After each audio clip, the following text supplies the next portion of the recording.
El padre prior escuchó durante algún tiempo en silencio las quejas como si estuviera alelado por el horror de esas terribles atrocidades. Cuando hubo terminado, el sacristán se levantó, descendió hasta el patio del convento y ordenó al hermano Lego, bajo pena de las peores consecuencias en caso de desobediencia, que echara a Hayreddin del sagrado recinto y lo castigara con las disciplinas. La sentencia fue cumplida en presencia de Quintín de Urguar, quien, aunque muy contrariado, comprendió fácilmente que su intervención no sería de ninguna utilidad. A pesar de las exhortaciones del superior, el castigo aplicado al delincuente fue más cómico que doloroso. El gitano iba y venía corriendo por el patio, entre el clamor de las voces y el ruido de los golpes, algunos de los cuales no le alcanzaban por haber sido mal dirigidos premeditadamente. Otros, destinados a su persona, eran eludidos gracias a su agilidad, y los pocos que cayeron sobre su espalda o sobre sus hombros los recibió sin quejarse. El ruido y la algazara aumentaban porque los poco experimentados aporreadores, entre los cuales corría Hayreddin, se pegaban entre ellos con más frecuencia que él, hasta que por último, deseoso de poner fin a una escena que tenía más de escandalosa que de edificante, el prior mandó abrir la puerta del patio y el gitano, con la rapidez del rayo, puso pies en polvorosa, favorecido por la luz de la luna. Durante esta escena volvió a la mente de Durguar una sospecha que ya concibiera antes. Hayreddin aquella misma mañana le había prometido mantener una conducta más modesta y discreta cuando descansaran en algún convento. Sin embargo, no cumplió ese compromiso y estuvo más insolente y descarado que nunca. Indudablemente había algo oculto en todo esto, pues fueran cuales fueren los efectos del gitano, no le faltaba sensatez ni, cuando lo deseaba, dominio de sí mismo.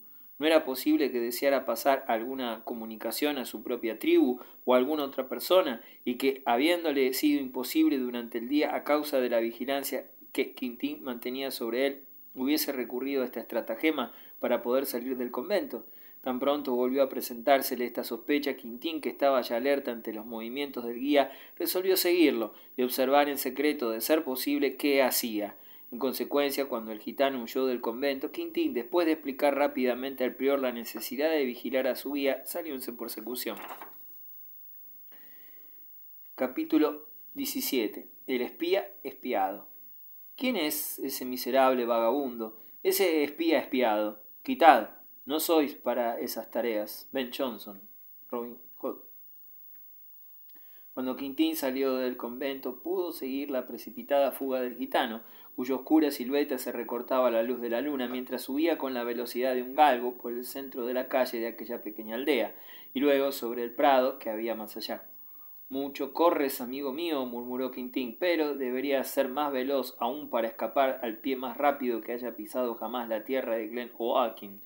Desprovisto afortunadamente de su armadura, el escocés se hallaba libre para correr con toda su velocidad, que no conocía rivales en su país, y que no obstante la agilidad del gitano iba a permitir darle alcance muy pronto. No era ese, sin embargo, su deseo, pues consideraba más necesario vigilar los movimientos de Hayreddin que interrumpirlos.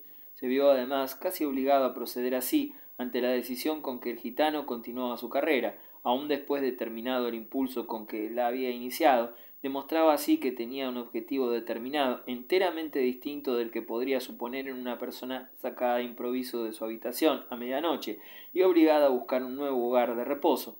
No miró una sola vez hacia atrás, y en consecuencia le fue posible a Quintín seguirlo sin ser observado. Finalmente el gitano, después de atravesar el prado y de llegar a un pequeño arroyo, cuyas orillas estaban cubiertas de alisos y sauces, se detuvo y tocó quedamente su corneta. No tardó en llegar la respuesta, un silbido emitido desde una distancia muy breve. Esto es una cita, pensó Quintín, pero ¿cómo podría acercarme lo bastante para oír? El ruido de mis pasos y el roce de las malezas me denunciarán, a menos que ponga mucho cuidado. Por San Andrés, que los sorprenderé como si fueran siervos de Glen Isla. No he practicado tanto la montería para nada. Las dos sombras se juntan, pues son dos. Peor para mí si me descubren, y si sus propósitos no son amistosos, como es de suponer, entonces la condesa Isabel perderá a su pobre amigo. Pero éste no sería digno de llamarse así si no estuviera dispuesto a hacer frente a media docena por su causa. Yo, que he cruzado mi espada con la de Dunois, el más bravo caballero de Francia, no puedo temer a una tribu de esos vagabundos. Bah, con la ayuda de Dios y de San Andrés, habrán de encontrarse firme y prudente al mismo tiempo. Resuelto y con las precauciones que le enseñara su costumbre de andar por los bosques, nuestro amigo descendió el canal que formaba el arroyuelo, cuya profundidad variaba de tal modo que unas veces llegaba apenas a cubrir los zapatos y otras alcanzaba las rodillas. De esa forma fue acercándose medio oculto por la maleza de la orilla y disimulado sus pasos por el murmullo del agua. Yo mismo en otro tiempo me he aproximado así al nido de algún cuervo vigilante.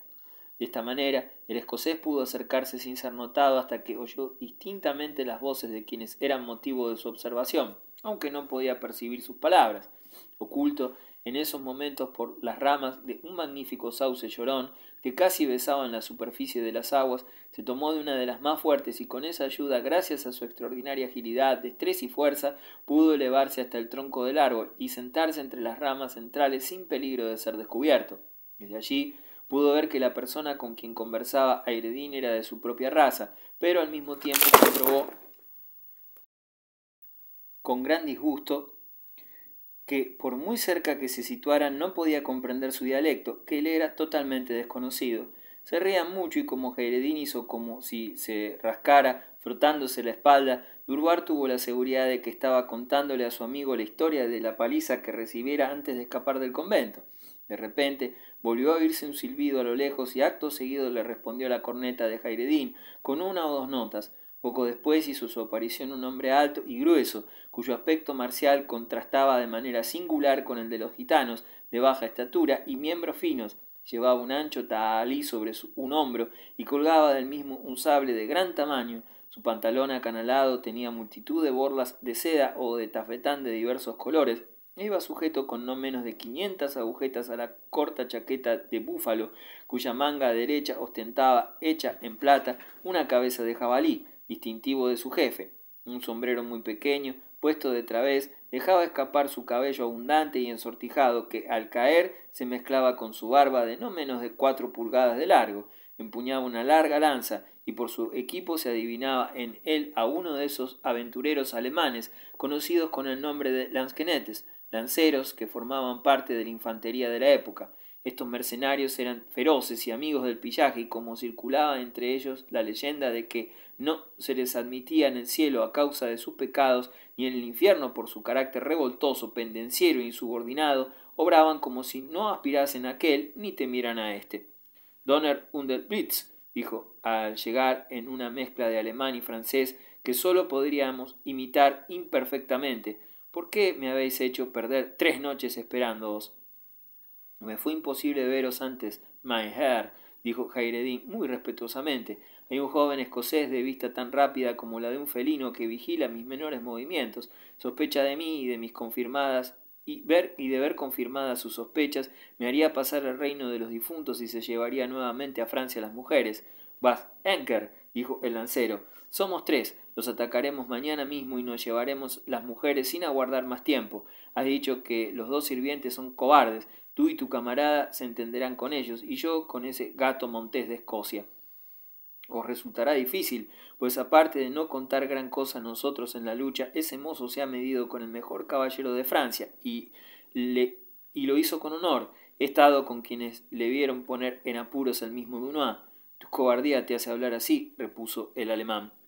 Soy tan cobarde como vos mismo, pero por mi obligación no está en pelear. Si realizareis el encuentro en el punto convenido, bien, de lo contrario, los guiaré hasta el palacio del obispo y Guillermo de la Marck podrá encontrarlo fácilmente allí, siempre que tenga la mitad de las fuerzas de las que se alaba hace 8 días. Tenemos esas fuerzas, y más aún, pero hemos oído hablar de un centenar de lanzas de Borgoña, es decir, a 5 hombres por lanza, lo que hace un total de 500 hombres, y entonces el diablo me valga, tendrán más deseos de encontrarnos que nosotros de verlos a ellos, pues el obispo tiene también buenas fuerzas, ya lo creo. Deberéis entonces preparar la emboscada en la Cruz de las 3 Reyes, o renunciar a la empresa. Renunciar a la empresa de llevar la rica heredera a nuestro noble capitán. Antes atacaría al mismo infierno. Alma mía, seremos todos príncipes y Herzog, como llaman a los duques. Tendremos una buena bodega, buenas coronas francesas y tal vez hasta algunas damiselas cuando el barbudo se canse de ellas. Entonces queda convenida la emboscada en la Cruz de los 3 Reyes. por el cielo, tú encárgate de llevarlas allí, y cuando después de haber descendido de sus caballos se arrodillen frente a la cruz, como hacen todos menos los herejes, como tú, caeremos sobre ellos y serán nuestros. Sí, pero consiento en participar en esta villanía necesaria solamente con una condición. No quiero que se toque un solo cabello del joven escocés. Si me juráis esto por los 3 muertos de Colonia, os juraré por los 7 caballeros durmientes. Servíos con fidelidad hasta el fin. Y si faltáis a vuestro juramento, los caballeros durmientes os despertarán durante 7 noches antes del amanecer, y en la 8ª os estrangularán y devorarán. Pero, ¿por qué diablos te ocupas tanto por la vida de ese muchacho que no es pariente tuyo ni tiene tu sangre? No es importante eso, honrado Enrique. Algunos hombres sienten placer en cortar gaznates, otros en conservarlos. En consecuencia, juradme respetar su vida y su sangre, o, por la estrella de Aldeborán, este asunto no irá más adelante. Jurad por los 3 reyes de Colonia, como vosotros decís, y no necesitaré ninguna otra promesa. Eres rematadamente tonto, dijo el lancero. Juro. Todavía no. Mirad hacia el oriente, bravo lancero, pues si no los reyes no os escucharían. El soldado hizo el juramento en la forma prescrita y dijo enseguida que estaría dispuesto, pues el lugar era muy a propósito para estar escasamente a unos 8 kilómetros del sitio donde se encontraban. Pero pienso, añadió, si no sería más seguro colocar algunos jinetes en el otro camino a la izquierda de la posada, a fin de atraparlos si toman por allá. Pensó un momento el gitano y terminó por contestar, no, la aparición de tropas en esa dirección podría alarmar a la guarnición de Namur, y entonces provocarían una lucha dudosa en lugar de un éxito seguro. Además, pasarán por la orilla izquierda del Mosa, porque yo puedo guiaros por donde quiera, pues por avispado que sea ese montañés de Escocia, nunca ha pedido consejo a nadie más que a mí sobre la dirección de la ruta. En realidad fui enviado a él por un amigo seguro, de cuya palabra no duda nadie hasta que llega a conocerlo un poco. Un momento, amigo Jairedín, interrumpió el soldado. Voy a hacerte una pregunta. Tú y tu hermano eran, como tú mismo lo dices, astrólogos, es decir, mirones de estrellas. ¿Por qué entonces no pudiste avisarle que iba a ser ahorcado? Os diré, Enrique, si hubiera sabido que mi hermano era tan tonto como para llevar los secretos del rey Luis al duque Carlos de Borgoña, no me hubiese sido difícil anticipar su muerte con tanta seguridad como puedo anticipar buen tiempo en julio. Luis tiene orejas y manos en la corte del duque Carlos de Borgoña, y los consejeros de éste gustan del tintineo del oro francés, lo mismo que vos gustáis del choque de unos vasos de vino. Pero, adiós, que os vaya bien y no faltéis a la cita. Deberé esperar a mi madrugador escocés a un tiro de flecha de la puerta del convento, para que no sospeche que participo de alguna excursión que pueda poner en peligro el éxito de su viaje. Toma antes un trago, dijo el alemán alcanzándole una botella. Ah, olvidaba que eres lo bastante bestia como para no beber más que agua, como un vil esclavo de Mahoma o de Termaganto. Vos sois, en cambio, esclavo del vino y de la botella. No me sorprende que solo os confíe en la parte violenta de los planes que han imaginado cabezas mejores que la vuestra. Quien desee conocer los pensamientos de los demás o ocultar los propios no debe beber vino, pero ¿a qué predicar a quien tiene una sed tan eterna como las arenas de Arabia? Adiós, llevad con vos a mi camarada Tuisco, cuya presencia en las proximidades del monasterio podría despertar sospechas. Y los 2 compinches partieron después de volver a prometerse estar presentes en la cita de la Cruz de los 3 Reyes. Quintín de Urguara esperó hasta que se perdieran de vista para abandonar su escondite. Su corazón le latía al pensar cómo se habían salvado siempre que le fuese posible frustrar la conjuración él y las damas confiadas a su custodia. A su regreso al monasterio, temeroso de tropezar con Khaireddin, hizo un largo rodeo que le obligó a atravesar lugares escabrosos y llegó a su asilo por un camino distinto del que tomara al salir.